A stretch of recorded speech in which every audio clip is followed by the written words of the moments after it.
Hello जी। Hello जी, जय Shri Krishna. Okay. हम लोग ने पब्लिक, एक सेकंड,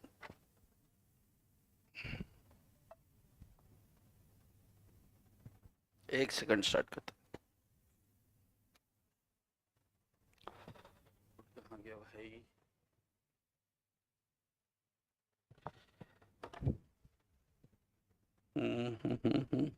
चैप्टर स्टार्ट, ये हो गया।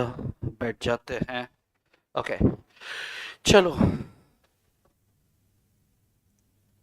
हाँ जी, जय श्री कृष्णा, जय श्री कृष्णा। हम लोग ने पब्लिक फाइनेंस वाला चैप्टर स्टार्ट किया था, लेकिन स्टार्ट किया था यूनिट 4 से, फिस्कल पॉलिसी से। क्यों किया था? क्योंकि सबसे ज़्यादा मेजॉरिटी पोर्शन वहाँ से पूछा जाता है एग्ज़ाम में, तो हमने उसको पहले ख़त्म कर दिया। एक बात हमारी ये बहुत अच्छी बात हो गई कि हमने एक सबसे अच्छा यूनिट ख़त्म कर दिया। 3 पार्ट से, तीनों पार्ट्स आपको आई गेस मिल चुकी हैं लिंक, और आप उसको देखकर ख़त्म कर देना। हाँ, तबीयत थोड़ी ढीली है, तबीयत थोड़ी सी ढीली है। अब हम फिस्कल, ये जो पब्लिक फाइनेंस है, पब्लिक फाइनेंस का चैप्टर, जो पब्लिक फाइनेंस है ना, इसका पब्लिक फाइनेंस,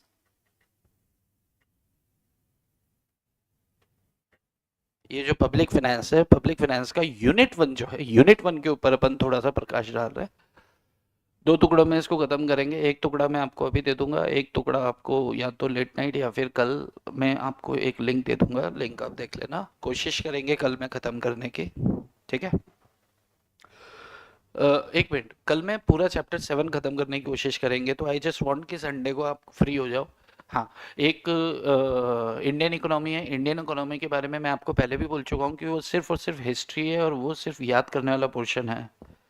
ठीक है? वो सिर्फ हिस्ट्री है, और वो रटने वाला पोर्शन है आपका। कौन सा? क्या नाम है उसका? Indian economy. तो उसके लिए मैं आपको एक सजेशन देना चाहता हूँ कि यार अपन लेक्चर देखेंगे, समय मुझे लग रहा है कि वो वेस्टेज ऑफ टाइम लगेगा अब, क्योंकि समय थोड़ा कम है। आप लोग उसके पीछे समरी पॉइंट्स कुछ देके रखे हैं, वो चैप्टर वहां पर मैंने गो थ्रू किया, तो वहां से उसके जितने क्वेश्चन आप, मैक्स पॉसिबल क्वेश्चन हो सकते हैं, वो बन जाएंगे। तो आप एक बार गो थ्रू कर देना, लेक्चर में डाल दूंगा, लेकिन उसके लिए आप वेट मत करना, आप उसको निपटा लो। ठीक है?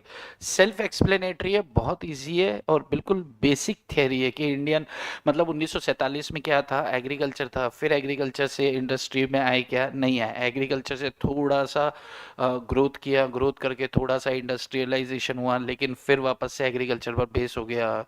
फिर धीरे धीरे धीरे धीरे फिर डाउन टर्न इकोनॉमी में आया, तो धंधे चौपट हो गए, लेकिन फिर एग्रीकल्चर पर, तो एग्रीकल्चर से बढ़ बढ़ के फिर उसमें तमाम तरह की, जैसे हरित क्रांति, ग्रीन रिवॉल्यूशन वगैरह हुआ था। तो लाइक वो हिस्ट्री सिविक्स में पहले जो बचपन में आप पढ़ते थे, बिल्कुल as it is cut copy paste वैसा है। मतलब उसमें मेरे को भी लग रहा है कि मैं क्या ही बोलूं। ठीक है? तो उसके लिए आप एक बार समरी गो थ्रू कर लेना, कोई दिक्कत आती है मैं हूँ, लेकिन at the end of the day मैंने सेशन दे देना है। बट मुझे लग रहा है कि अभी क्योंकि एग्जाम सिर पे है, तो टाइम वेस्टेज ऑफ टाइम होगा, तो आप अपने अकॉर्डिंगली उसको एक बार खत्म कर लेना। ठीक है? चैप्टर 7 टेक्निकल है, इसको मैं पूरा खत्म करके आपको दूंगा। ठीक है बॉस? ओके। चैप्टर 7 का यूनिट 1 है, चैप्टर 7 का यूनिट 1 है पब्लिक फाइनेंस, फिस्कल फंक्शंस। किसी का कहना है सर इस क्लास की लिंक नहीं आई ग्रुप पर। बेटा ये लिंक इसलिए नहीं भेजी थी क्योंकि मेरी तबीयत थोड़ी डाउन है, और मेरा कंफर्म नहीं था। तो फिर मैंने कहा कि अगर मैं रिकॉर्ड करने आया, तो देखो क्या होता है, पहले मैं रिकॉर्ड करता हूँ, फिर रिकॉर्ड करके मैं इनको देता हूँ, फिर ये उसको अपलोड करते हैं, फिर वो अपलोड होता है, फिर उसमें ये थंबनेल वगैरह जोड़ के फिर ये देते हैं, उसमें लगता है टाइम। तो मैंने कहा एक काम करो, लिंक बना दो, अगर मेरे को लगा मैं आके ले पाऊँ, तो मैं ले लूंगा सेशन, तो एज इट इज रिकॉर्ड भी हो जाएगा, और आप पे भी चढ़ जाएगा। जैसे ही रिकॉर्ड कंप्लीट हो जाएगा, मैं आपको सबको लिंक देने ही वाला हूँ, है ना, जैसे पिछले सेशन में दिया था। ओके। तो पब्लिक फाइनेंस में फिस्कल फंक्शन देखो, इस पर्टिकुलर चैप्टर के अंदर पूरा चैप्टर 7 क्या कहता है कि पब्लिक फाइनेंस का मतलब है कि पब्लिक के पास, पब्लिक का पैसा, पब्लिक के लिए पैसा सरकार के पास कहाँ कहाँ से आता है। ठीक है?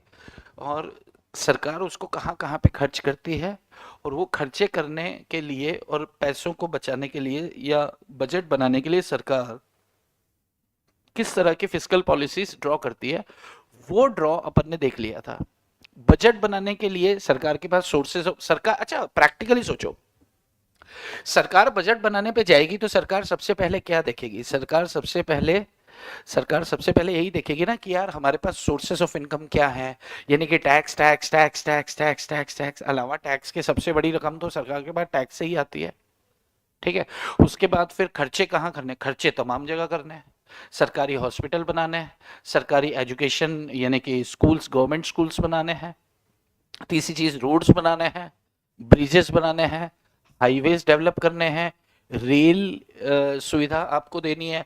तो तमाम तरह की फैसिलिटीज जो गवर्नमेंट आपको देती है, ठीक है।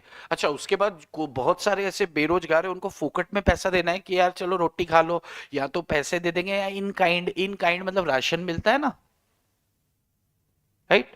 तो हाँ, एक भोजपुरी गाना था, आने दो हमको शासन में, रशियन बांटेंगे राशन में। मतलब भोजपुरी का तो यार जिंदगी में सबसे बढ़िया चीज भोजपुरी है। चलो, तो इस पूरे चैप्टर के अंदर ये, और चैप्टर 1 में बस ये बेस बात करी है। और आप प्रैक्टिकली देखना कि जितना हम डिस्कस कर चुके हैं ना वही सब इसमें है, जितना हम डिस्कस कर चुके हैं वही सब होगा इसके अगले चैप्टर। मतलब इजी जाने वाले हैं, बस ये है कि आपको गो थ्रू करना है। मैं आपको एक व्यू देने वाला हूँ, यहाँ पर पढ़ाने वाला हूँ, और उसके बाद आप सिर्फ पेज पलटते जाओगे और चीजें खत्म हो जाएगी। मतलब बहुत ज्यादा टेक्निकल नहीं है। जितना मॉनेटरी पॉलिसीज था, मनी मार्केट था, जितना इंटरनेशनल ट्रेड था, जितना नेशनल इनकम था, उतना टेक्निकल ये नहीं है।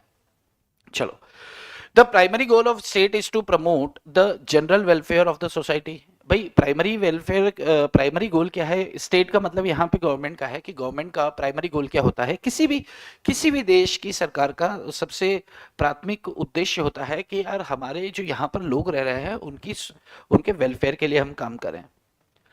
Government raises money from various sources. Government बहुत तरीके से पैसे लाती है, टैक्सेस लिखा है ब्रैकेट में, and incurs expenditure, consume goods and incurs expenditure, खर्चे करती है, माल खरीदती है, सर्विसेज लेती है, कर्ज लेती है, लोगों को नौकरी देती है। सारे काम क्या करती है? सोसाइटी के वेलफेयर के लिए हमारी गवर्नमेंट करती है। Most of the goods and services that we consume by private producers, यानी कि बाजार दो लोगों में टूटा हुआ है, या तो प्राइवेट यानी कि मार्केट से आप माल उठाओ, या फिर गवर्नमेंट माल बेचेगी। कुछ ऐसे सर्विस सेक्टर्स है जो प्राइवेट ने हथियार रखे हैं, और कुछ ऐसे सेक्टर्स हैं जो सिर्फ गवर्नमेंट की मोनोपोली है, और कुछ ऐसे सेक्टर्स है जो क्या कर रखे हैं? दोनों ने कर रखे हैं। जैसे सिर्फ गवर्नमेंट की मोनोपोली की बात करें तो रेल विभाग, हालांकि प्राइवेटाइजेशन हो रहा है उसका, लेकिन अगर देखें तो होलसेल रेल मंत्रालय के हाथ में है। ठीक है, दूसरी बात करो आप दूर संचार विभाग, ये टेलीफोन वगैरह सब, ठीक है, इसमें दोनों है, इसमें से गवर्नमेंट नहीं है, इसमें दोनों है। रेल सबके पास नहीं है, लेकिन मोबाइल का जो नेटवर्क है वो अंबानी के पास भी है। ठीक है, एयरटेल के पास भी है, रिलायंस के पास भी है, एयरटेल के पास भी है। पहले तो तमाम थे, अभी बीएसएनएल बस अकेला गवर्नमेंट का रह गया, और वो ग्रोथ पे है ही नहीं, अच्छे से काम ही नहीं कर रहा है वो। Government schools and private schools दोनों सेक्टर में है। और कुछ ऐसे प्रोडक्शन है, कोई भी माल बनाया, पंखे बनाए जाते हैं, ये वो तो ये सरकार नहीं बनाती, ये प्रॉपर प्राइवेटाइजेशन इसका कर रखा है।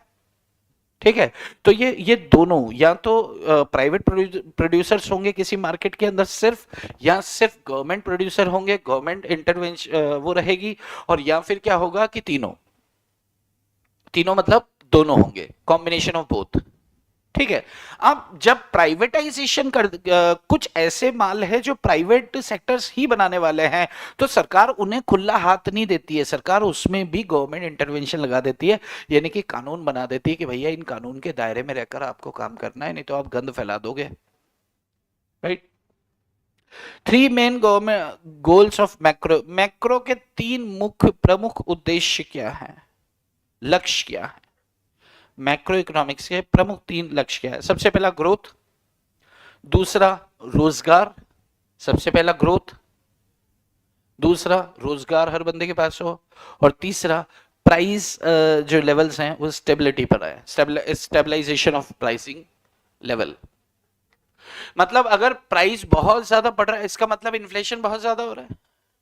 इन्फ्लेशन बहुत ज्यादा हो रहा है तो यहां पर हमारे देश में डिस्ट्रीब्यूशन ऑफ वेल्थ का प्रॉपर या फेयरनेस नहीं है।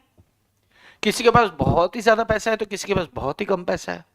बहुत बड़ा तबका हमारे देश का गरीब है और उन गरीबों के लिए सोचना पड़ेगा इन्फ्लेशन को कंट्रोल करने के लिए।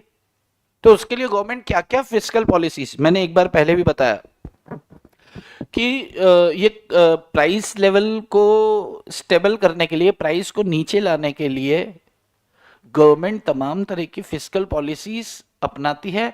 और अगर आरबीआई अपनाती है तो आरबीआई को फिस्कल पॉलिसी नहीं, आरबीआई क्या मॉनेटरी पॉलिसी बनाता है। याद करो हमने बात किया था मनी मार्केट के अंदर।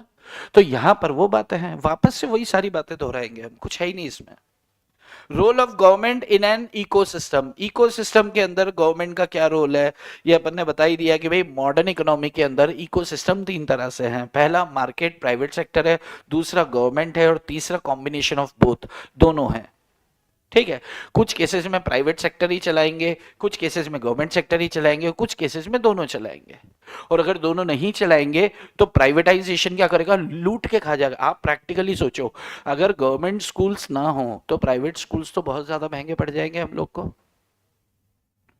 और प्राइवेट स्कूल्स बहुत ज्यादा महंगे हो जाएंगे। इतना सारा पैसा लाएंगे कहां से लोग, आप खुद सोचो। ठीक है, ये बात बोली है। आगे आता है जी आदम स्मिथ। आदम स्मिथ ये कौन है, ये है बाबा। इनको क्या बोलते हैं, बाबा, बाबा ऑफ इकोनॉमिक्स, इकोनॉमिक्स। ठीक है, ये आदम स्मिथ जो है, अच्छा ये एडम स्मिथ मैंने पहले भी बताया था, अगर ये इंडिया में होता तो इसका नाम आदम स्मिथ होता, लेकिन बाहर का था तो एडम स्मिथ रख दिया। और वहां के हिसाब से एडम स्मिथ चाहे नाम हो कालूलाल टाइप, लेकिन अपने हिसाब से तो वाह यार इंग्लिश नाम है ना। वहां पे एडम स्मिथ, बहुत सारे स्मिथ घूमते रहते हैं, कड़ू, जैसे अपने यहाँ कड़ू घूमता है ना, कड़ू, एक कन्हैया, तो वहां का कन्हैया है एडम स्मिथ, कन्हैया लाल, यहाँ एडम स्मिथ। ठीक है, तो बाबा ही है, फादर ऑफ इकोनॉमिक्स बोलते हैं इनको। तो बाबा ने बोला, बाबा क्या कहते हैं, एडम स्मिथ क्या बोलते हैं कि यार अपने देखो, जैसे ही इकोनॉमिक्स में कोई टॉपिक आता है ना तो ये बापू अपने विचार रखने सबसे पहले आ जाते हैं। तो इनको खुजली थी, इन्होंने बोला कि देखो यार सरकारों का इन्वॉल्वमेंट नहीं होना चाहिए, सरकारों का एकदम नॉमिनल गवर्नमेंट एक्टिविटीज के अंदर वो खर्चा करें, बाकी सरकार को खर्चे करने की कोई जरूरत नहीं है, लोग अपना अपने हिसाब से देख लें, अपना अपने हिसाब से देख ले। मतलब सारे प्रोडक्शन किसको करने दो, सारे प्रोडक्शन प्राइवेट को करने दो, प्राइवेट ही बनाएगा, प्राइवेट ही खरीदेगा, प्राइवेट ही बेचेगा हाउस होल्ड को, तो गवर्नमेंट कुछ ना बनाए। नहीं, गवर्नमेंट सिर्फ जरूरी चीजें बनाए। जरूरी चीजें क्या, जिसमें बहुत बड़ी इन्वेस्टमेंट लगती है और सोसाइटी के वेलफेयर के लिए होता है। क्योंकि प्राइवेट सेक्टर वेलफेयर के लिए काम तो करेगा नहीं, भलाई के लिए तो काम करेगा नहीं। इकोनॉमी को संभालने दें आप प्राइवेट सेक्टर को, और आप सिर्फ भलाई के लिए काम करें, इकोनॉमी अपने आप समझ जाएगी। ऐसा आदम स्मिथ कहते थे, बाबा कहते थे। बाबा ने क्या बोला, फ्री मार्केट होने चाहिए, कोई इंटरवेंशन, मिनिमल गवर्नमेंट एक्टिविटी, यानी कि गवर्नमेंट का छेड़छाड़ बहुत कम हो। इनका कहना था कि रिसोर्सेस का allocation, resource allocation role of government in, government अपने रिसोर्सेस को सिर्फ इन चीजों में लगाए। अच्छा, रिसोर्सेस हमारे पास हैं स्कैर्स, यानी कि पैसा वगैरह तमाम तरह की चीजें हैं लिमिटेड, सेवाएं या लोगों की मांग इच्छा है अनलिमिटेड। तो अपन को क्या करना पड़ेगा, उन अनलिमिटेड में से जरूरी चीजों को अपने लिमिटेड सोर्सेस से देना जरूरी है। जैसे भाई कि प्राइवेट सेक्टर्स धंधे वगैरह करे, सब करे, गवर्नमेंट को क्या चाहिए, बड़े बड़े जो प्रोजेक्ट्स होते हैं जैसे रोड बनाना, ब्रिज बनाना, हाईवेज बनाना, रेल की बात हमने की थी, हॉस्पिटल्स की बात हमने की, एजुकेशन की बात हमने की। तो कुछ ऐसी चीजें हैं जो बड़े बड़े बड़े बड़े खर्चे हैं, डैम बनाना, ये सारे काम करना, maintenance of highly beneficial public institutions and public work like road, highway, ये काम आदम स्मिथ जी कहते हैं कि भैया ये काम गवर्नमेंट अपने हाथ में ले ले, कोई चक्कर नहीं है। एक दूसरा, नेशनल डिफेंस की बात करें तो आप डिफेंस अपने हाथ में ले लो, ताकि देश के बाहर के आक्रांता आपको तंग ना करे। जो प्राइवेट सेक्टर वाला है वो तो वहां भी धंधा देखेगा, वहां भी सस्ती चीजें देगा, और कॉम्प्रोमाइज नहीं होना चाहिए देश के सैनिकों के साथ। तो आप डिफेंस से संबंधित जितनी भी असला वगैरह खरीदना करना है, ये सारे काम आप अपने हाथ में रखें, इसका प्राइवेटाइजेशन ना करें। एक, अपने रिसोर्सेस को, आपके रिसोर्सेस तो कम है, तो आलतू फालतू चीज में पैसा खाए को लुटाना, करने दो, मार्केट को फ्री छोड़ो, जो कर रहे करने दो। लेकिन आप क्या करो, डिफेंस का काम अपने हाथ में लो, ताकि to protect nation from external violence and invasion, घुसपैठ से आप बचा सकें। एक, दूसरा, system of law and justice, कानून व्यवस्था को आप अपने हाथ में ले, यानी कि जुडिशरी, कोर्ट, जजेस वगैरह की तनख्वाह वगैरह, ये सारे काम आप करें अपने हाथ में ले, ताकि देश के अंदर किसी तरह का कोई मैटर, यानी कि सीधी बात उन्होंने बोला, लड़ाई झगड़े देश के बाहर हो या देश के अंदर हो, ये आपको संभालना है। प्लस बड़े बड़े काम आपको करने हैं, बाकी मार्केट को खुला छोड़ दो। गवर्नमेंट ने बोला ठीक है यार, आदम सुमित ठीक है, बहुत पुराने ही है, तो ये बाबा ने बोला, तो बाबा की बात को पहले लोग मानते थे, क्योंकि बाबा थे, तो उनको लगता था यार यह आदमी समझदार है यार, दुनिया में इससे समझदार तो कोई है ही नहीं। ठीक है, हो सकता है एडम स्मिथ ने ये सोचकर ये उस समय की मांग के हिसाब से ये देखा होगा कि यार सरकार में खाली चाटुकार लोग हैं, चाटुकार मतलब चमचे लोगों की फौज है, इन्हें धंधा करना आता नहीं, और धंधे की धंधा अगर इनके हाथों में दे दिया तो ये तो सब कुछ चौपट कर देंगे, इकोनॉमी मर जाएगी। तो इसके लिए शायद उसने कहा होगा कि यार सरकारों एक काम करो, खुला छोड़ दो मार्केट को, आप सिर्फ ये काम करो। क्या काम करो? विदेशी आक्रांताओं से बचाने के लिए नेशनल डिफेंस पर आप खर्चा करो, आप पब्लिक लॉ एंड ऑर्डर के ऊपर आप खर्चा करो जो लोकल है, और तीसरा क्या है कि maintenance of highly beneficial institutions and public work, जैसे कि highway, road, canals, bridges, etc, dams वगैरह, ये आप बनाए, नहरें आप बनाए, आप करें काम। ठीक है। फिर क्या हुआ कि 1930 में एक डिप्रेशन का दौर आया। डिप्रेशन मतलब रेसेशन, मंदी।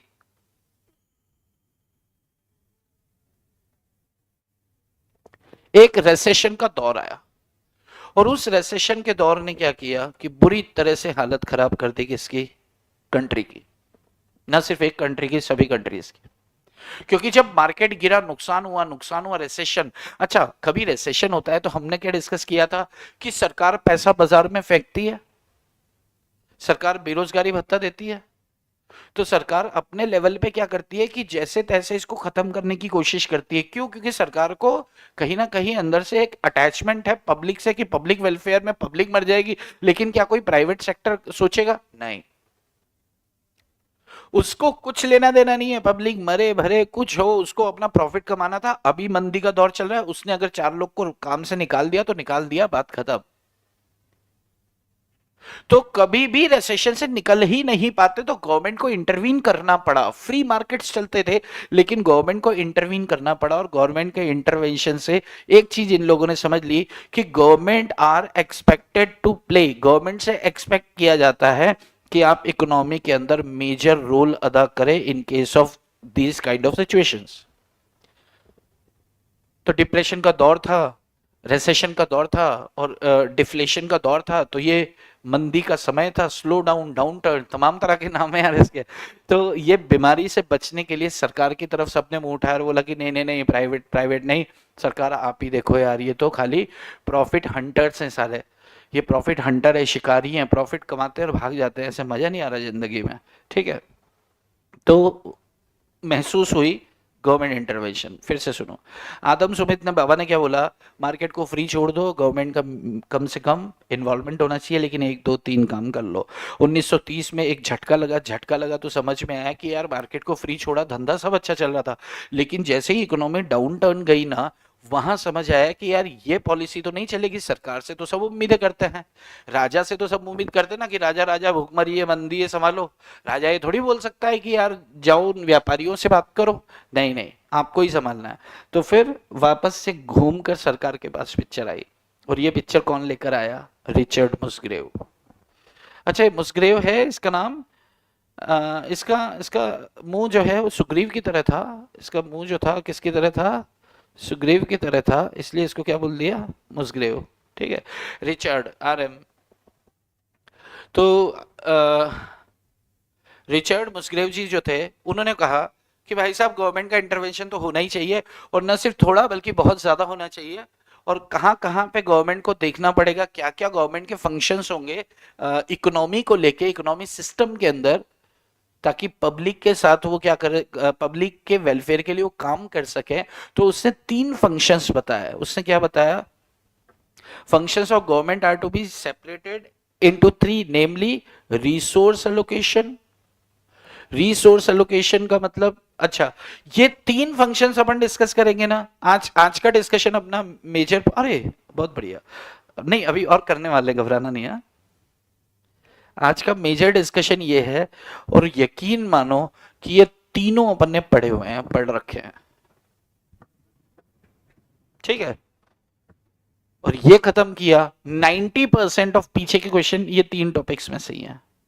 इसको ढंग से समझ लो, और आपका क्या है कि पोर्शन खत्म हो जाएगा, ये मान के चलो, जो मैं आज सोचकर आपको लेने वाला हूं।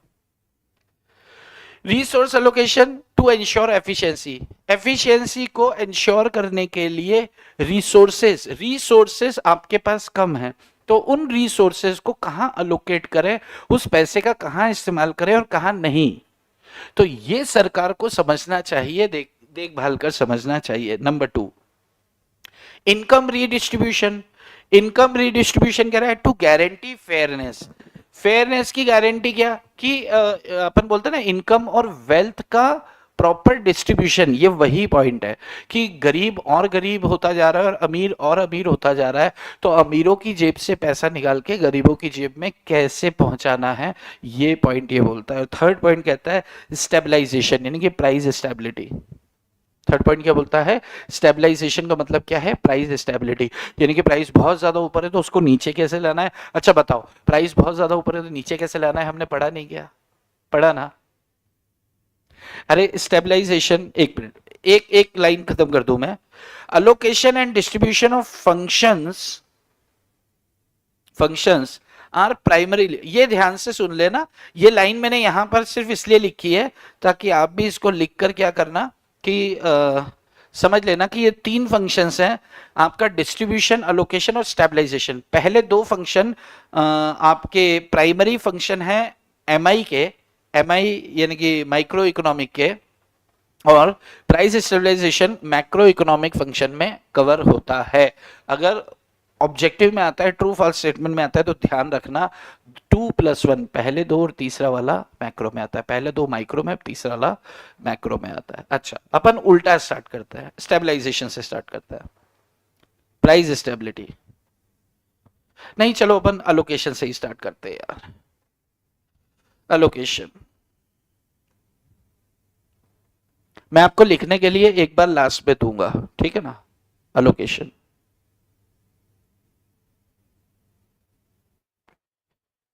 एलोकेशन ध्यान से सुनो। एलोकेशन में अगर अपन लिखे focus, it focuses, FOCU, it focuses on proper distribution of goods and services.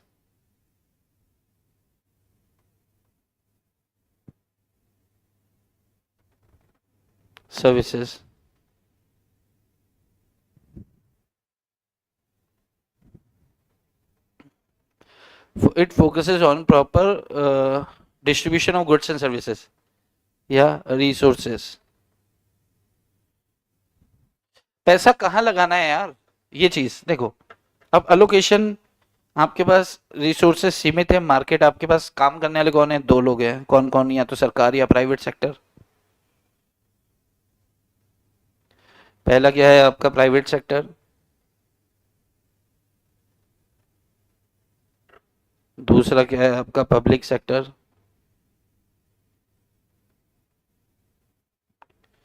ठीक है, पब्लिक सेक्टर में कौन देखने वाला है सब, स्टेट एलोकेशन करेगा, यानी कि गवर्नमेंट करने वाली है। और प्राइवेट सेक्टर में क्या होता है जी, मार्केट डिसाइड करता है, मार्केट फोर्सेस डिसाइड करता है, मार्केट फोर्सेस डिसाइड करते हैं कि किस सेक्टर में पैसा लगाना चाहिए, किस सेक्टर में नहीं। मार्केट फोर्सेस क्या समझते हैं अपन अभी तक, हम समझते आए हैं डिमांड और सप्लाई।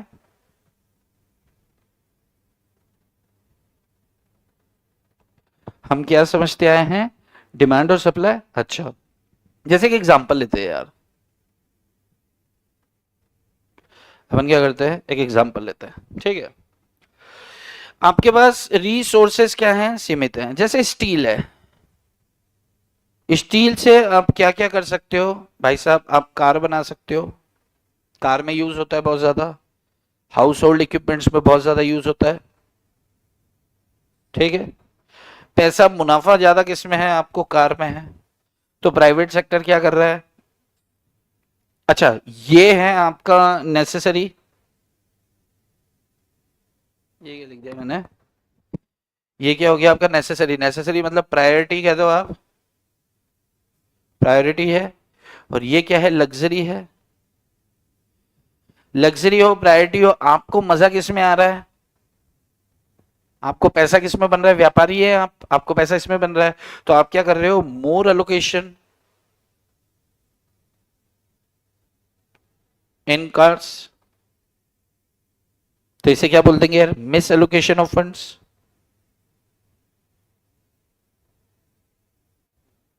मिस एलोकेशन, इस सूरत में क्या करेगी, गवर्नमेंट इंटरवेंशन करेगी।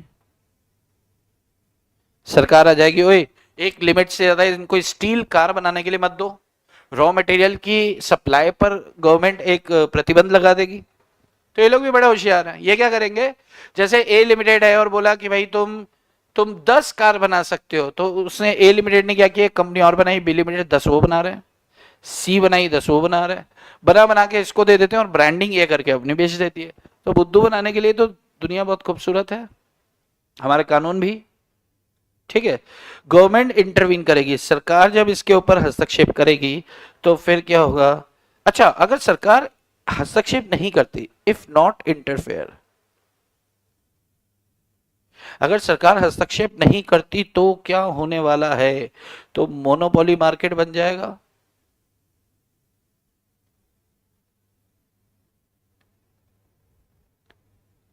हायर प्राइसेस हो जाएंगी, कीमतें बढ़ जाएंगी, और इम्परफेक्ट कंपटीशन आ जाएगा, इम्परफेक्ट कंपटीशन आ जाएगा, मोनोपोलिस्टिक मार्केट बन जाएगा, दाम बढ़ जाएंगे। सरकार का हस्तक्षेप करना बहुत जरूरी है। अल्टीमेट नुकसान किसको होने वाला है, कंज्यूमर को। कंज्यूमर क्या करेगा, रोएगा, ऐसा मुंह बनाएगा साला, और यहां से गिरेंगे आंसू। ये बाल हो गए कंज्यूमर के, ठीक है, और ये उसका सर हो गया। बाल काले चाहिए क्या, हमारे यहाँ कंज्यूमर को बाल दिए जाते हैं, ठीक है। ये इसका कान हो गया, ये इसका गला हो गया, ये इसका चेस्ट हो गया, ये इसके पैर हो गए, ये इसके हाथ हो गए, ठीक है। तो कंज्यूमर क्या करेगा यार, बैठ के रोएगा। कैसा लगा मेरा कंज्यूमर, अच्छा है ना, सुंदर है ना कंज्यूमर बहुत, हाँ। चलो, तो जैसे और एग्जांपल ले सकते हैं इसके, जैसे गवर्नमेंट स्कूल हो गया, सरकार क्या करती है, जैसे गवर्नमेंट स्कूल हो गए,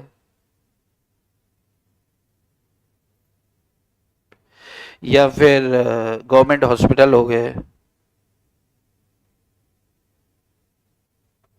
गवर्नमेंट स्कूल हो गए, गवर्नमेंट हॉस्पिटल हो गए। तो सरकारी स्कूल, सरकारी हॉस्पिटल, अगर ये सरकारी ना हो तो सोचो क्या हो, सोचो कभी ऐसा हो तो क्या हो। आपको मालूम है प्राइवेट हॉस्पिटल्स और प्राइवेट बड़े बड़े जो व्यापारी है ना, सरकार को पैसे देते हैं इसलिए कि या मैनेजमेंट को पैसे देते हैं इसलिए कि हॉस्पिटल में फैसिलिटीज नहीं आनी चाहिए, आपके स्कूल का इंफ्रास्ट्रक्चर अच्छा नहीं होना चाहिए, आपके यहाँ पे अच्छा नहीं पढ़ाना चाहिए, आपके यहाँ पे डिसिप्लिन जैसी कोई चीज नहीं होनी चाहिए। अगर ये सब वहां पे हुआ तो हमारे पास कौन आएगा, हमें इतने सारे पैसे कौन देगा। बीएसएनएल के साथ भी तो यही हुआ, बीएसएनएल को प्राइवेट कंपनीज ने क्या किया कि सरकार के साथ, मतलब ये मेरा अनुमान है कि सरकार के साथ सेटिंग हो जाती है तो सरकार को क्या बोलते हैं कि सरकार यार एक काम करो, तुम्हारी इस यूनिट को, जैसे उदाहरण के तौर पे बीएसएनएल को एक काम करो, तुम आगे बढ़ाओ, 4G लाओ ही मत। जब 4G का जमाना चल रहा होगा, ये 3G देगा तो बीएसएनएल से कौन खरीदेगा सिम? कोई नहीं। सर्विसेज प्रॉपर नहीं मिलेंगी, एम्प्लॉय आ रहे तो ठीक, नहीं आ रहे तो ठीक, कंट्रोल ही नहीं है कुछ। तो जाहिर सी बात है रिलायंस, इतना जितना पैसा सरकार के पास है वो अंबानी सबको खरीद के घर में बैठ सकते हैं सरकार अपनी, इतना पैसा है सरकार के पास। तो क्या सरकार बीएसएनएल को ठीक नहीं कर सकती? सरकार क्या अपने दूरदर्शन न्यूज चैनल को ठीक नहीं कर सकती? ठीक है, नहीं हम सरकार हैं और हम अपनी देश की संस्कृति को बनाए रखते हैं, इसलिए हम दूरदर्शन पे सिर्फ साड़ी वाली महिलाएं और ब्लैक एंड व्हाइट। अरे यार, कौन सी दुनिया में रह रहे हो आप? आप सरकार है, संस्कृति को खराब नहीं करना चाहते तो इतने सारे न्यूज चैनल चलने क्यों देते हो? दुनिया की चीजें आ रही हैं, लेकिन नहीं, आप होशियारी दिखाने को, होशियारी हमें भी पता है साहब कि आप क्यों नहीं उसको अपडेट कर रहे हो। अगर वो अपडेट हो जाएगा तो घर घर में न्यूज चैनल अच्छा हो जाएगा। क्या एंकर और विज्ञापन नहीं मिलेंगे? बिल्कुल मिलेंगे। लेकिन बस देश हमारा बहुत खूबसूरत है। आप प्रैक्टिकली सोचो कि अगर किसी भी इंडिया के या वर्ल्ड कप वगैरह के कुछ मैचेस होते हैं तो ये मैचेस जो हैं दूरदर्शन पे पहले आया करते थे तो उसको स्पॉन्सरशिप मिलती। लेकिन अभी किसी दूसरे इतने हजार करोड़, इतने करोड़ में किसी और चैनल को दे रहे हैं तो क्यों दे रहे हैं? इंडिया के उसमें देना चाहिए। जो अदर देन मतलब इंडिया के अलावा कोई मैच होंगे तो आप नहीं देख सकते फ्री में, सिर्फ इंडिया के मैच दूरदर्शन पे दिखाए जाएंगे फ्री। तो ये बड़ी विडंबना की बात है, बट ये देश में चीजें ऐसी चल रही हैं। भाई ये खाली इकोनॉमिक्स अपन पढ़ रहे हैं सिर्फ स्कोर करने के लिए, क्योंकि बहुत सारी ऐसी चीजें जो हमारा कंट्रोल या हमारा दिमाग या हमारी होशियारी नहीं चलती है, वहां पे किसकी चलती है? सरकार की चलती है। और सरकार किसी की चलने नहीं देती है जब सरकार अपनी वाली पे आ जाती है। ठीक है, तो यहाँ पे हम बात कर रहे हैं अलोकेशन ऑफ रिसोर्सेस। तो अलोकेशन ऑफ रिसोर्सेस का मतलब सीधी सी बात है कि distribution of resources private sector में करना है, पब्लिक सेक्टर में करना है।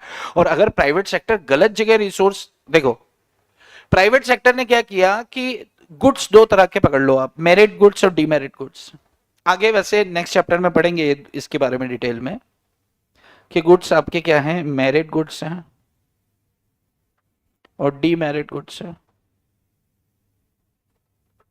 डीमेरिट मतलब हो गया अल्कोहल यानी कि शराब, सिगरेट हो गया, ठीक है, आपका और क्या हो गया, टोबैको हो गया। कहने को डीमेरिट गुड है, इकोनॉमिक्स में लिखा है, सरकार हमें पढ़ाती है। सरकार, कुछ सरकारें बैन कर देती हैं, जैसे महाराष्ट्र में बैन है, ठीक है, महाराष्ट्र में बैन है, नहीं महाराष्ट्र में अल्कोहल सिगरेट अलाउ है लेकिन शायद टोबैको बैन है, ठीक है। और गुजरात के अंदर शराब भी बैन है, लेकिन दो चीजें चालू है। मध्य प्रदेश में सब कुछ चालू है, बिहार में शराब बैन है, बाकी सब कुछ चालू है, उत्तर प्रदेश में सब कुछ चालू है, ठीक है। तो कुछ स्टेट गवर्नमेंट्स को ऐसा लगता है कि नहीं यार ये वाला माल नहीं, ये नहीं बेचना चाहिए इनको, तो सरकार इनको क्या करती है, इनको डीमोटिवेट करने के लिए। अच्छी चीज तो है नहीं, पब्लिक का भला तो हो नहीं, इकोनॉमिक में सपोर्ट कर रहे हैं, लोग खाते पीते हैं, लेकिन क्या इससे आप ऐसी चीजें बनाओ ना कि इकोनॉमी को भी फायदा हो। आप ऐसी चीजें बनाओ जिससे इकोनॉमी का भी फायदा हो और सोशल वेलफेयर भी हो। यानी कि आप कंबल बनाते हो तो कंबल बना के बेचते हो तो बिल्कुल इकोनॉमी, यानी कि जितना माल आप बेचोगे उतना पैसा घूमेगा। लोगों को क्या बेनिफिट मिलने वाला है? अरे भाई ठंड से बचत होगी तो वेलफेयर में होगा, जितना ज्यादा प्रोडक्शन करेंगे उतना सस्ता माल बनाएंगे आप, और कंपटीशन रहेगा तो आप अच्छा बेच पाएंगे। तो सरकार क्या करती है, इस तरह के डीमेरिट गुड्स को डीमोटिवेट करने के लिए कि भाई आपके फंड्स का अलोकेशन वहां की जगह दूसरे प्रोडक्ट में हो, सरकार यहां पे क्या कर देती है, हाई टैक्स पॉलिसी कर देती है।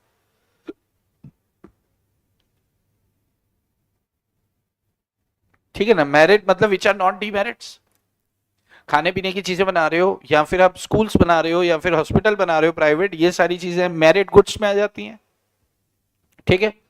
तो हाई टैक्स पॉलिसी मतलब आप जैसे आईटीसी एक कंपनी है ना, आईटीसी सिगरेट वगैरह बनाती है तो इसको बहुत बड़ा एक जो टैक्स के रूप में, जीएसटी के रूप में बहुत बड़ी रकम चुकानी पड़ती है। तमाम तरह के टैक्सेस इनके ऊपर लगा दिए जाते हैं, शराब के ऊपर बहुत ज्यादा टैक्स है। आप सोचो कि 30-40 रुपए की बनी हुई चीज जो है, 30-40 हद 50 रुपए की बनी हुई चीज 500 रुपए में बेची जाती है आपको। उसमें मुश्किल से 40-50 रुपए बस उसका 10% 15% का मार्जिन होता है इसका जो बेच रहा है। यानी कि मान लो 430 रुपए की मैं मेरी दुकान पे आई, 500 रुपए में मैंने आपको बेच दी, 70 रुपए मैंने कमाए। उसकी जब वो बनी होगी मैन्युफैक्चरिंग कॉस्ट कितनी होगी, 70 रुपए होगी। 400 रुपए सरकार लेके जा रही है टैक्स के। क्यों? और बेचो शराब।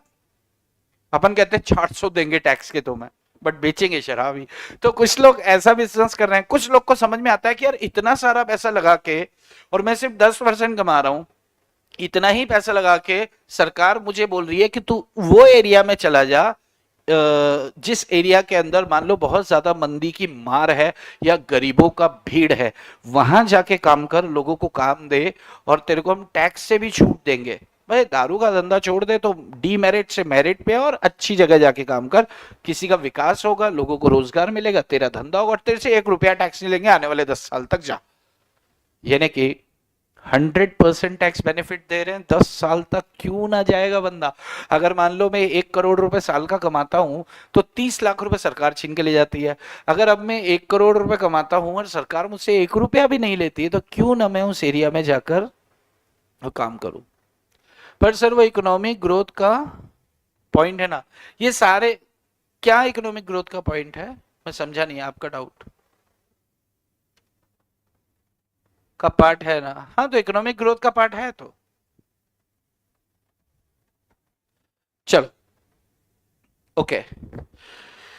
तो ये सारी कहानी चल रही है आपका एलोकेशन डिस्ट्रीब्यूशन को लेकर। एलोकेशन, तो this is all about of what? Allocation. अच्छा, अब रुको 1 मिनट। एलोकेशन में, अच्छा, अगर गवर्नमेंट इंटरवेंशन ना करे तो क्या क्या नुकसान हो सकते हैं? एक तो अपन ने बात किया कि ये डीमेरिट्स गुड्स को बढ़ावा मिल जाएगा अगर गवर्नमेंट इंटरवेंशन ना करे, अगर सरकार पंगे नहीं लेगी तो फिर ये होगा। सेकंड, ये नंबर 1 था कि अगर अलोकेशन, अगर डिस्ट्रीब्यूशन प्रॉपर नहीं होगा तो क्या नुकसान है कि डीमेरिट गुड्स को बढ़ावा मिलेगा। इनको कंट्रोल करने के लिए सरकार इस तरह का करती है। Second, common property resources, common property resources, सीधी सी बात है एनवायरनमेंट। अगर सरकार इंटरवेंशन नहीं करेगी,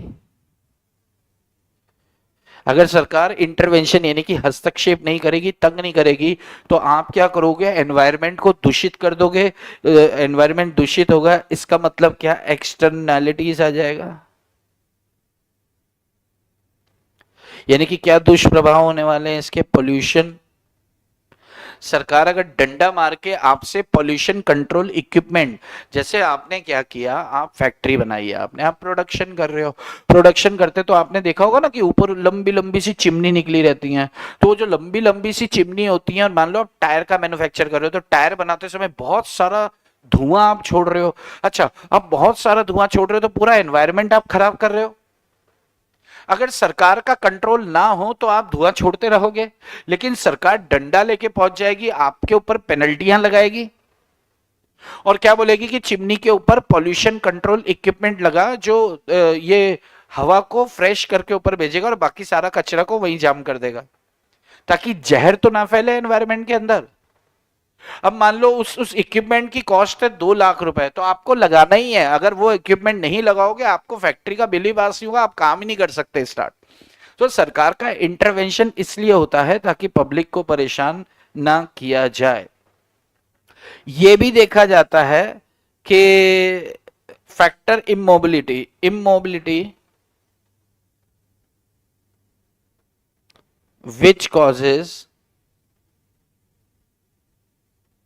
which causes unemployment and inefficiency। भाई जैसे मान लो कि हमने शहर, भाई क्या है कि अनइवन डिस्ट्रीब्यूशन तो है, ये आपको मालूम है कि शहर शहर शहर शहर बढ़ते जा रहे हैं और गांव गांव गांव पीछे होते जा रहे हैं। तो आपको सरकार तो बोलती है भैया, अभी सीधी सी बात है कि यार मान लो आपने ऐसी जगह पे काम चालू कर रखा है, प्रोडक्शन स्टार्ट कर रखा है, वहां के आसपास के लोग तो काम करने आ जाते हैं, लेकिन जो दूर दूर से जॉब ढूंढ रहे हैं वो डेली अप डाउन नहीं कर सकते, पैसे उनके पास पहले नहीं है, काम की तलाश में वो थे। और आपने क्या किया कि ऐसी जगह पे नौकरी के साधन उपलब्ध कराए जहां पर आना जाना बहुत मुश्किल है। तो ये भी एक डीमेरिट हो जाता है, ये भी एक नुकसान की बात आ जाती है। ठीक है।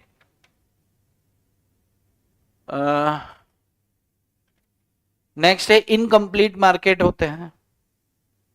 अगर गवर्नमेंट का इंटरवेंशन नहीं होगा तो मार्केट क्या हो जाएगा, इनकम्प्लीट मार्केट, जो कि अभी है ऐसी हालात। सोचो, और इसके लिए एग्जांपल अपन क्या लेके चले हैं, आप हॉस्पिटल का एग्जांपल ले लें और स्कूल का एग्जांपल ले लें। इसके अंदर भी यही दो एग्जांपल लेके रखे हैं कि अगर सरकार नहीं होगी तो, अच्छा अगर सरकार नहीं होगी तो क्या होगा भाई, मोनोपोलिस्टिक मार्केट हो जाएगा, मोनोपोली आ जाएगी। मोनोपोली आ जाएगी तो फिर क्या होगा कि प्राइसेस जो होंगे बढ़ जाएगी। मोनोपोली मतलब क्या है कि आपने कॉम्पिटिटर को काट के फेंक दिया, काट के फेंक दिया मतलब उसको जड़ से खत्म करने के लिए आपने अपना मार्केट इतना सस्ता कर दिया, प्रोडक्ट इतना सस्ता कर दिया कि बेचारा वो घर से बना बना के बेचता था, वो बना ही नहीं सकता। क्यों? क्योंकि लागत ही नहीं है कवर हो रही है उसकी। तो प्राइसेस बढ़ जाएंगी, प्राइसेस बढ़ जाएंगी तो इन्फ्लेशन आ जाएगा, इन्फ्लेशन आ जाएगा तो सरकार फिर परेशान हो जाएगी। ठीक है, ओके। अब इसमें बोला है कि कुछ अलोकेशन बताए हैं कि क्या करना चाहिए गवर्नमेंट को अलोकेशन को सुधारने के लिए। देखो ये जितनी बातें करेंगे, बातें सारी वो की वही हैं घूम फिर के, आप वैसे गो थ्रू करना, हालांकि मैं बात कर रहा हूं। यहां बोला है कि भाई साहब आप क्या करो कि कुछ ऐसे प्रोडक्ट्स हैं, कुछ ऐसा प्रोडक्शन अगर करना है तो सरकार खुद करे, और जैसे जो पब्लिक के लिए एकदम रोजमर्रा में काम आने वाली चीजें हैं, जैसे गवर्नमेंट शुड प्रोड्यूस इलेक्ट्रिसिटी, जो कि सरकार करती है, इलेक्ट्रिसिटी, ट्रांसपोर्टेशन। अच्छा आप सोचो, इलेक्ट्रिसिटी सरकार भी देती है और रिलायंस भी दे रहा है, रिलायंस के भी बिजली के बिल आता है। एक समय के बाद मान लो कि सब कुछ प्राइवेटाइजेशन कर दिया, पूरी बिजली रिलायंस के हाथ पे। रिलायंस बोलेगा भाई महंगाई बढ़ गई है, 50 रुपए पर यूनिट दो, सरकार तो 5-6 ले रही है। अगर गवर्नमेंट का इंटरवेंशन नहीं हुआ तो यार आधे आधा हिंदुस्तान अंधेरे में डूब जाएगा, सॉरी आधे से ज्यादा हिंदुस्तान डूब जाएगा। इसके लिए गवर्नमेंट का इंटरवेंशन जरूरी है। इसके लिए सरकार कुछ ऐसे काम है जो बेसिक नीड्स हैं, लोग आ जा सके, नौकरी कर सके और घर में काम करना हो तो इलेक्ट्रिसिटी जरूरी है, बिजली जरूरी है, रोटी पानी खाना पीना, बच्चे बड़े हो रहे हैं, एजुकेशन, सब चीज के लिए बिजली जरूरी है। कुछ ऐसे काम है जो सरकार खुद अपने हाथ में ले ले। सेकंड, एक सेकंड, मैसेज आया, मैसेज आया।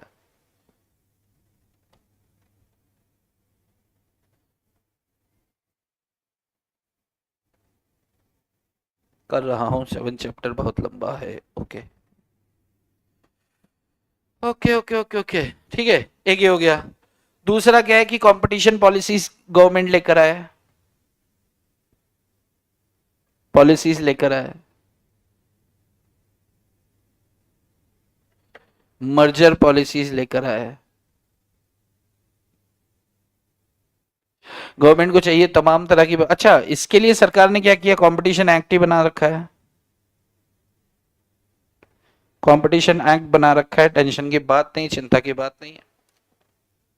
गवर्नमेंट को और क्या करना चाहिए, कॉम्बिनेशन पॉसिबिलिटीज देखनी चाहिए।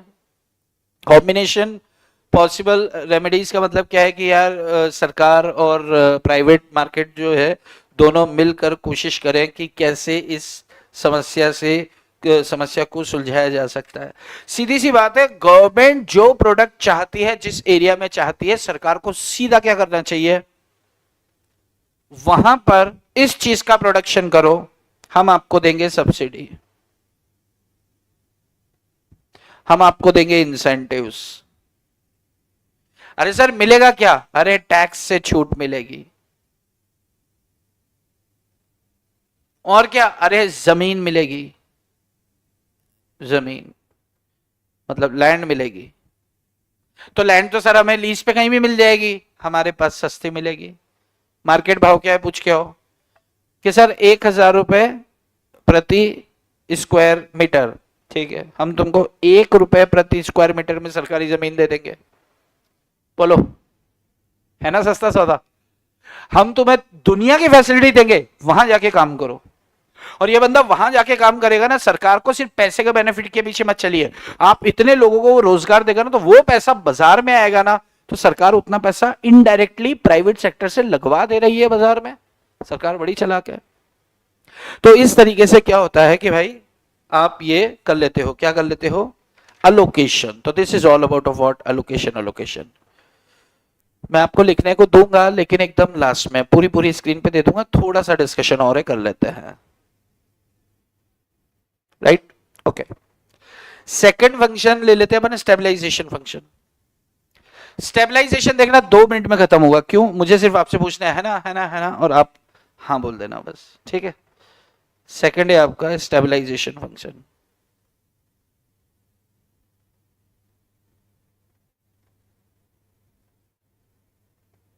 स्टेबलाइजेशन फंक्शन, इसके अंदर बोला है कि भाई साहब, इसमें 4 पॉइंट्स दिए हैं। एक सेकंड, हाँ दी, हाँ दी, बोल ना। नहीं नहीं, मैं क्लास पे ही, वहां जो ऊपर बैठना चाहो बैठ जाओ। हाँ मैं शूट कर रहा हूँ लेक्चर। हाँ हाँ हाँ।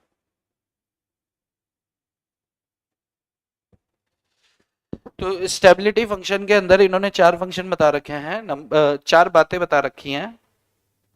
इसमें नंबर 1 बताया इन्होंने कि economies, macro economic stability said to exist. ये कह रहा है कि भाई साहब जो ये है स्टेबिलिटी मान ली जाएगी,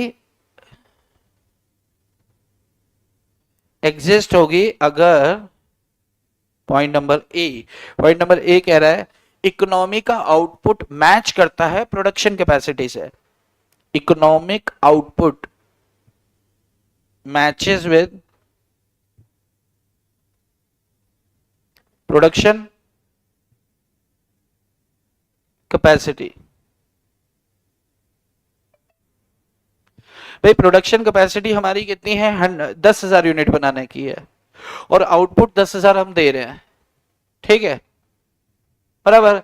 जितना चाहिए उतना निकाल के दे रहे हैं, तो जाहिर सी बात है प्राइस में उतार चढ़ाव होने की संभावना नहीं है। जितना प्रोडक्शन है, जितनी डिमांड है, अकॉर्डिंगली प्रोडक्शन कर रहे हैं। स्पेंडिंग मैचेस, यानी कि टोटल स्पेंडिंग, खर्चा,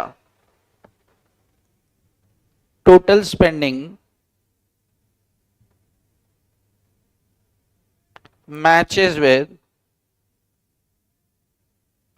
total spending matches with total output.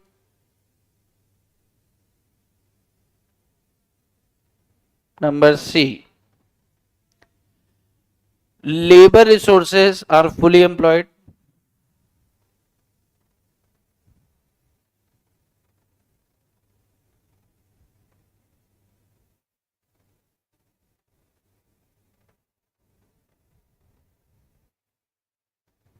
Number D, inflation is low and stable.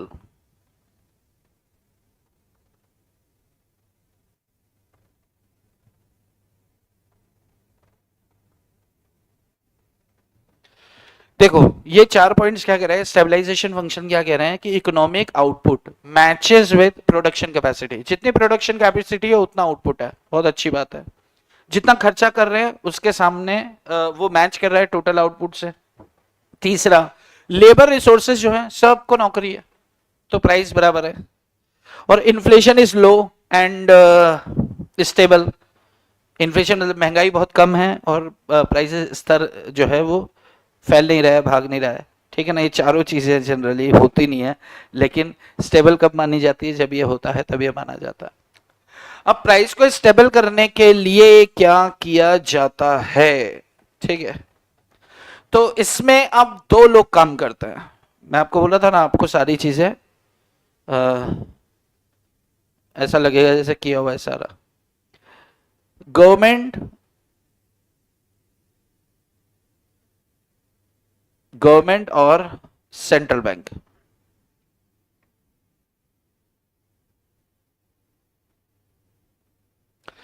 Government and central bank क्या करते हैं, ये पॉलिसीज बनाते हैं।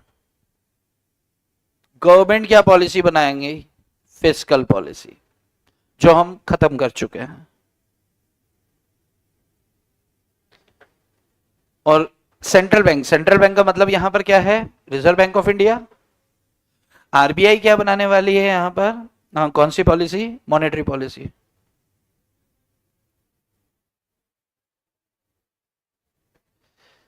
गवर्नमेंट क्या बनाने वाली है, फिस्कल पॉलिसी, और रिजर्व बैंक ऑफ इंडिया का बनाने वाली है मॉनेटरी पॉलिसी। अब इसी के ऊपर डबल क्लिक करके वापस से पूरा समझाया गया है। जैसे याद करो, कुछ याद करना, ठीक है। अगर इन्फ्लेशन बहुत ज्यादा है, इन्फ्लेशन बहुत ज्यादा है, तो गवर्नमेंट क्या करेगी, इन्फ्लेशन को नीचे लाना है, यानी कि कॉन्ट्रैक्शनरी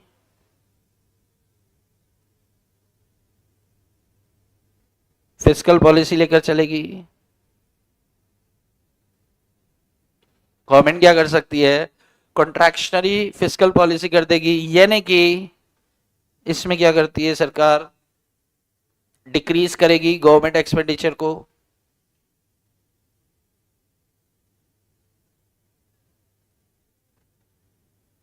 क्या स्पेंडिंग को, रेज करेगी टैक्स रेट्स,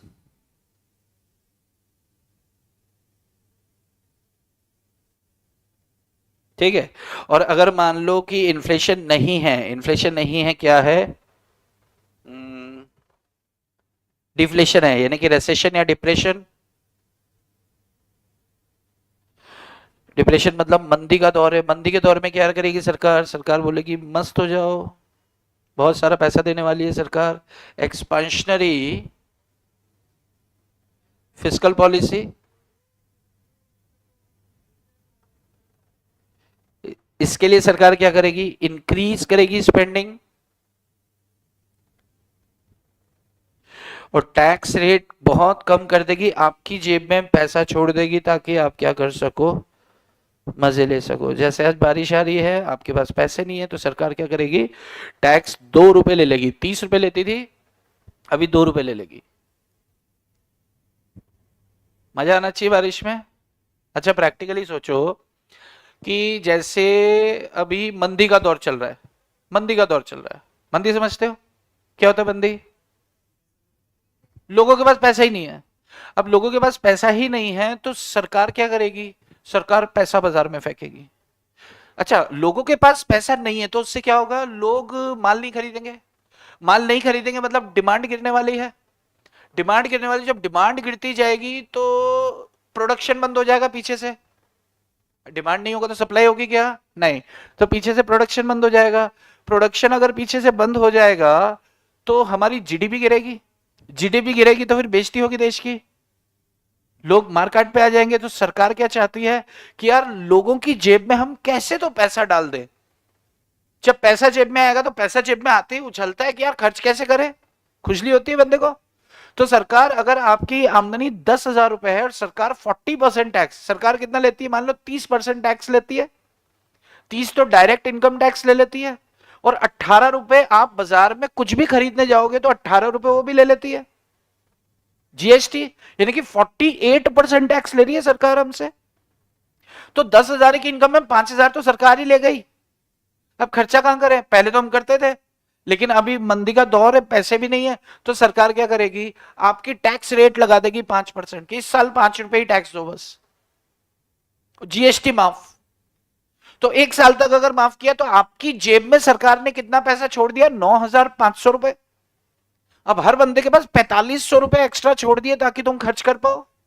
अब तुम निकले बाजार में राणा जी बन के, तो आपने प्रोडक्ट की डिमांड करी, उनने बोला रुको रुको माल मंगाता हूं, तो वो ऑर्डर देगा होलसेलर को, होलसेलर देगा प्रोडक्शन यूनिट को, प्रोडक्शन क्या कर ले प्रोड्यूस करो रे प्रोड्यूस करो, मार्केट में पैसा वापस से फ्लो होगा, डिमांड जैसे जैसे बढ़ेगी वापस से प्राइस ऊपर आएंगी, और आपका डिफ्लेशन या रेसेशन के दौर से मुक्ति होगी। यानी कि लोगों की जेब में पैसा है तो मंदी नहीं आती है। सरकार इस तरीके की पॉलिसी लेकर आती है। बैठे हो वेले तो चलो समझ में आना चाहिए, अभी मोबाइल चलाओ, ठीक है। तो कॉन्ट्रैक्शनरी, हेलो सरोज कैसी हो, अनीता जी, अनीता जी समझ आ रही है आपको बात, ए पगली, चलो। तो this is all about of what. अच्छा, ये जो मॉनेटरी पॉलिसी है, मॉनेटरी पॉलिसी जो आरबीआई वो गाने गाता है, ये इसके ऊपर हमने बहुत डिटेल में डिस्कस किया था, तो there is no need to go further कि हम पुनः उसको देखें, हम उसको दोबारा देखें एंड ऑल। तो this is all about of what, stabilization function, बराबर है क्या यार? ओके। एंड नंबर 3 इज आपकी तीसरी है जी, भाई इसको गो थ्रू कर लेना आप, अभी एग्जाम है आपका परसों, परसों मतलब 20 तारीख को, 22 तारीख को। तीसरा रीडिस्ट्रीब्यूशन, रीडिस्ट्रीब्यूशन का मतलब है यार गरीब और गरीब होते जा रहे हैं और अमीर को मजा आ रहा है जिंदगी का। तो गरीब को वैसे हक भी नहीं है, काम धाम करते नहीं है, आज की डेट में गरीब वो है जो काम नहीं करता, जो काम करता है वो गरीब नहीं है, बस पैसे नहीं है उसके पास पर गरीब नहीं होता है। चलो, तो तीसरा है आपका redistribution function, redistribution, redistribution, redistribution function, इसके ऊपर भी अपन लोग बहुत बार डिस्कस कर चुके हैं। एंड रीडिस्ट्रीब्यूशन के अंदर गवर्नमेंट सिर्फ क्या करना चाहती है, इक्वालिटी लाना चाहती है। एक लाइन लिख लो, government can redistribute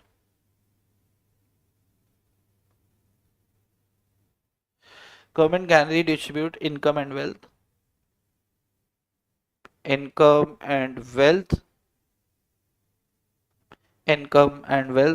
either through, किधर गया ये, either through the expenditure side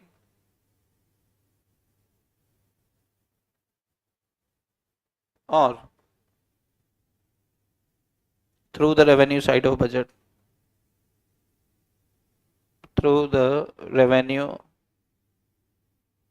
side of budget।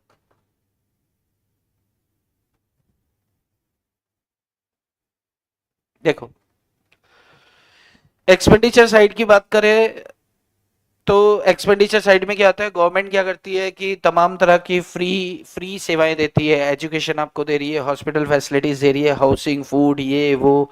गरीबड़े आ जाते हैं मुंह उठा के, भाई साहब हम भूखे हैं, आ जाओ जी रोटी खिला देते हैं, तो सरकारी किचन आपको व्यवस्था करती है। सरकार बोलेगी काम करो, नहीं करेंगे, उनको खाना चाहिए, बट दे दो। On revenue side redistribution.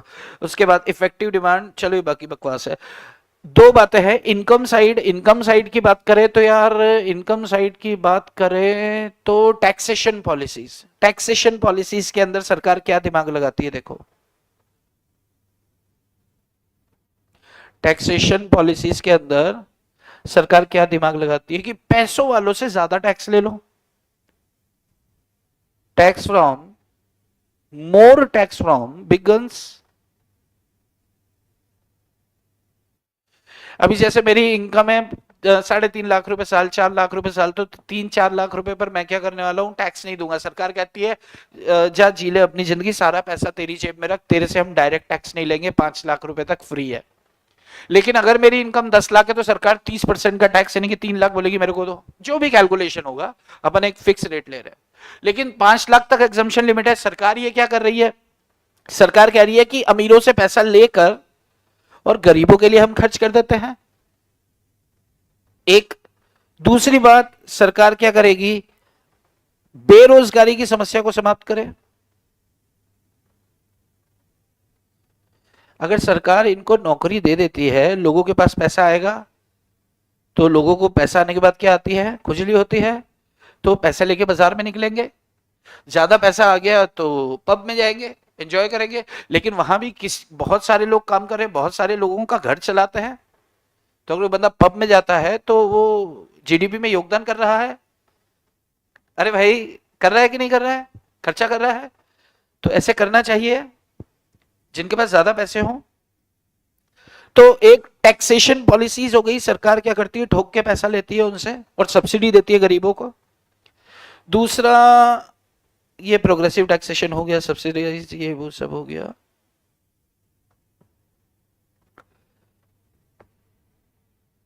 Unemployment वाला पॉइंट इसमें कवर हो गया। Employment reservation, very good. Employment के अंदर रिजर्वेशन दिए जाते हैं एक पर्टिकुलर वीकर सोसाइटी, जैसे ईडब्ल्यूएस है, इकोनॉमिक वीकर सोसाइटी, उनके लिए अलग से जॉब की व्यवस्था है कि यार तुम मरे पड़े हो तो आ जाओ, पहले नौकरी तुम ले जाओ। ठीक है। जो बहुत गरीब है, बहुत ज्यादा एकदम गरीब, बस वो बहुत ही गरीब है, एकदम गरीब। हमारे देश में 90% जनसंख्या, ऑलमोस्ट 90 नहीं, 80-85% गरीब लोग हैं। ठीक है। तो जितने गरीब लोग हैं उनको मॉनेटरी एड सरकार देती है। मॉनेटरी एड यानी कि पैसा दे देगी या फिर काइंड में कोई एड दे देगी। राशन रोटी पानी दे ही रहे हैं, दाल चावल ये वो सब। तो अपन ने चैप्टर 1 में पढ़ा था, किस में पढ़ा था अपन ने, नेशनल इनकम, वहां पे सब्सिडी अपन ने दी थी। तो सब्सिडी दे तो रहे हैं, तो ये पैसा तो खर्च हो रहा है ना गवर्नमेंट का। अपन पब्लिक फाइनेंस में क्या देख रहे हैं कि गवर्नमेंट का पैसा खर्च होता है। तो यहां पर भी ये क्यों करना चाह रही है कि वो बेचारे जिंदा रह ले, बस जिंदा रहने के लिए तेरी कसम एक राशन जरूरी है सनम, है ना, राशन।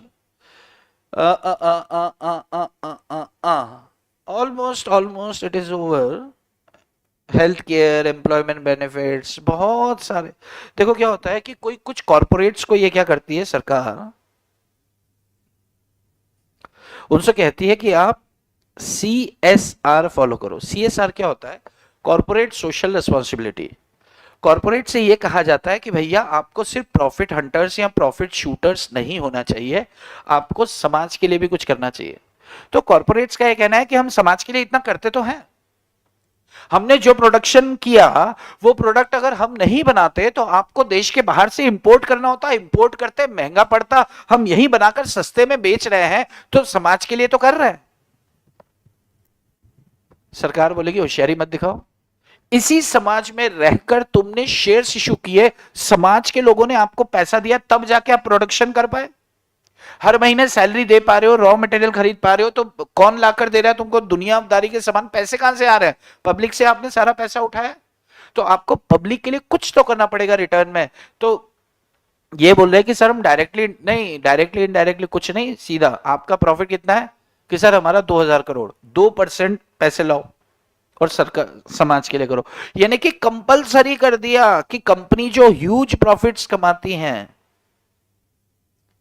उनको बोल दिया कि भाई तुम्हें अपने प्रॉफिट का 2% सोशल वेलफेयर में करना है, और करना ही है। अगर नहीं किया तो फिर आपको हम ले चलेंगे जेल में, डायरेक्टर्स को, और उनको बर्फ की सिल्ली पे लिटा के, और फिर उनको जुप आवाजें आएगी। ठीक है। तो दीज आर 3 फंक्शंस जो अपने, क्या नाम है इस भाई साहब का, एक तो बाबा से अपन ने बात की थी, बाबा का नाम क्या था? आदम स्मिथ, है ना, ये बाबा थे इकोनॉमिक्स के। और ये एक रिचर्ड मुसग्रेव, जिसका मुंह सुग्रीव जैसा था उसको क्या बोलते हैं? मुसग्रेव। ठीक है। तो ये रिचर्ड भाई साहब ने 3 फंक्शन बताए थे, एक अलोकेशन, एक रीडिस्ट्रीब्यूशन एंड स्टेबलाइजेशन। तो ये तीनों फंक्शंस होते हैं आपके खत्म। आप इसको एक काम करना, गो थ्रू कर लेना, पेज नंबर 7.1 से लेकर आप गो थ्रू कर सकते हैं 7.10-11 तक। ठीक है। इसके बाद सेंट्रल स्टेट फाइनेंस, इसके अंदर आपको सेंट्रल स्टेट मतलब कुछ कॉन्स्टिट्यूशन से लेकर भी आर्टिकल्स के ऊपर चर्चाएं हैं। ये चर्चाएं हम कर लेंगे अगले सेशन में जो आपको मिल जाएगा। तो ये चैप्टर यूनिट 1, अगर बात करें ना, यूनिट 1 खत्म हो चुका है।